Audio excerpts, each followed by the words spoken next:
Coba jawab jujur, kapan terakhir kali kalian mendengar DC Lapangan datang ke rumah nasabah? 1 bulan lalu, 2 bulan lalu, atau tidak pernah sama sekali? Padahal dulu, di tahun 2005 ke bawah, DC Lapangan itu sering datang ke rumah nasabah loh. Bahkan mereka selalu jadi momok menakutkan bagi nasabah yang gagal di pinjol legal. Seperti banyak video-video yang beredar tentang DC Lapangan datang ke rumah nasabah marah-marah, memaksa untuk membayar, atau setiap saat datang ke rumah nasabah. Tapi, apakah kamu sadar di tahun 2026 ini banyak yang berbeda loh. Maksudnya DC Lapangan Pinjol itu tidak sesering dulu loh datang ke rumah nasabah. Nah, yang jadi pertanyaannya, apa yang sebenarnya terjadi sehingga sekarang DC Lapangan jarang datang ke rumah nasabah? Tapi kalau kamu tahu penyebabnya, pasti kamu akan mikir loh. Kalau di tahun 2026 bisa saja DC Lapangan tidak akan digunakan lagi. Jadi buat kamu nasabah pinjaman online, simak baik-baik video ini. Kenapa? Karena di video kali ini saya akan kasih tahu penyebabnya. Kenapa DC Lapangan jarang datang ke rumah nasabah lagi. Cuman sebelum ke pembahasannya, buat kamu yang bergabung ke grup WA Kang Galbay, untuk linknya ada di deskripsi video ini, kamu bisa langsung klik saja. Grup WA Kang Galbay itu gratis, tidak ada biaya apapun. Tapi jangan lupa subscribe channel ini. Nah, kita kembali lagi ke topik pembahasan mengenai kenapa DC Lapangan jarang datang ke rumah nasabah.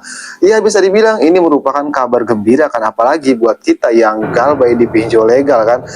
Galbaynya ini di pinjol legal yang memiliki DC Lapangan. Ya, bisa dibilang ini kabar yang cukup senang. Karena kan seperti yang kita tahu, kalau kita galbay di pinjol legal yang memiliki desa lapangan, otomatis pasti kita datangi desa lapangan tersebut. Tapi kalau ada kabar seperti ini, kan kemungkinan kecil atau kecil kemungkinan kamu datangi desa lapangan. Nah, penyebab pertama, kenapa jarang di tahun 2025 nasabah datangi desa lapangan? Karena pihak pinjol sekarang meminimalisir resiko mereka didenda oleh pihak OJK. Maksudnya kena sanksi oleh pihak OJK. Kenapa? Karena banyak loh pinjol-pinjol yang didenda, banyak pinjol-pinjol yang disanksi karena ulah DC lapangannya sendiri. Contoh seperti pinjol Indosat. Pinjol Indosat didenda loh 800 juta lebih. Karena apa? Karena ulah DC lapangannya sendiri. Nah, jadi banyak nih pinjol-pinjol sekarang meminimalisir atau mengecilkanlah volume dari DC lapangannya. Banyak mungkin yang di PHK, makanya di tahun 2026 itu jarang loh DC lapangan datang ke rumah nasabah. Karena pihak pinjol tidak ingin mengalami kerugian seperti itu lagi. Bayangin loh, cuman gara-gara ulah DC lapangan didenda sampai 800 juta. Gimana enggak trauma tuh pihak pinjol kan? Nah, jadi itu penyebab yang pertama. Tapi itu tidak jauh lebih berpengaruh loh. Ada yang berpengaruh lagi. Dan bisa dipastikan kalau nasabah terus seperti ini atau penyebabnya terus seperti ini, maka DC lapangan pinjol akan segera hilang. Penyebab yang kedua, DC lapangan tidak seenak dulu. Maksudnya tidak seenak dulu bagaimana? Kalau dulu banyak nasabah pinjam online yang tidak tahu tentang aturan-aturan OJK. Maksudnya mereka bisa menekan nasabah, mereka bisa menakuti nasabah, mereka bisa membuat nasabah tersebut kapok ketika mereka datang ke rumah nasabah. Tapi di tahun 2026 ini banyak nasabah pinjam online yang tahu loh tentang aturan-aturan OJK, tahu SOP DC lapangan, tahu kode etik OJK, tahu bagaimana cara menghadapi DC lapangan. Jadi, kebanyakan nasabah di tahun 2026 itu tidak takut lagi tentang DC lapangan. Justru yang ditakuti nasabah ketika galbay di pinjol legal bukan tentang DC lapangan lagi. Kan kamu galbay di 2026 bukan takut tentang DC lapangan lagi kan, tapi lebih takut kamu dipermalukan atau keluarga kamu sampai tahu. Nah, kamu lebih takut seperti itu. Beda dengan tahun-tahun sebelumnya yang takut tentang DC lapangan.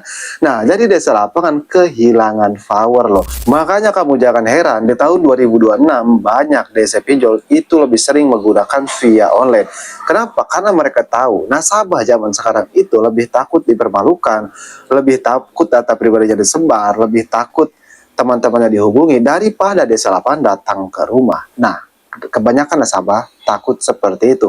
Jadi DC pinjol sekarang lebih mementingkan meneror via online saja. Kenapa? Karena kebanyakan nasabah itu bisa menghadapi via offline tapi tidak bisa menghadapi via online.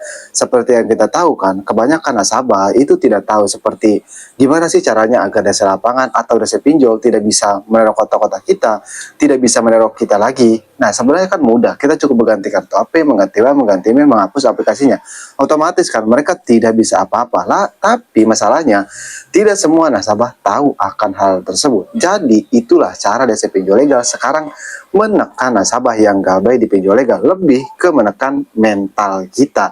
Karena mereka tahu kalau mental kita sudah tertekan, maka otomatis kan kita akan melakukan apa saja untuk membayar pinjaman kita di pinjol tersebut. Emang yang namanya utang piutang itu wajib dibayar.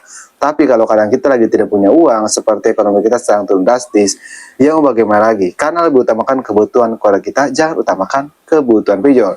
Jadi itulah penyebab kenapa di tahun 2026 desa lapangan jarang datang ke rumah nasabah.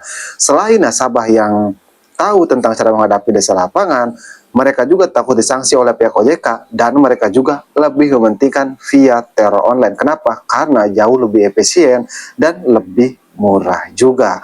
Nah, buat kamu yang ingin request tentang video selanjutnya, tulis aja di kolom komentar, insya Allah saya akan bahas. Oke, jadi mungkin saja video saya mudah-mudahan bisa bermanfaat ya. Buat kalian semua nasabah pinjaman online yang saat ini sedang galbay di pinjol legal. Oke, saya akan galbay. Sampai jumpa di video berikutnya.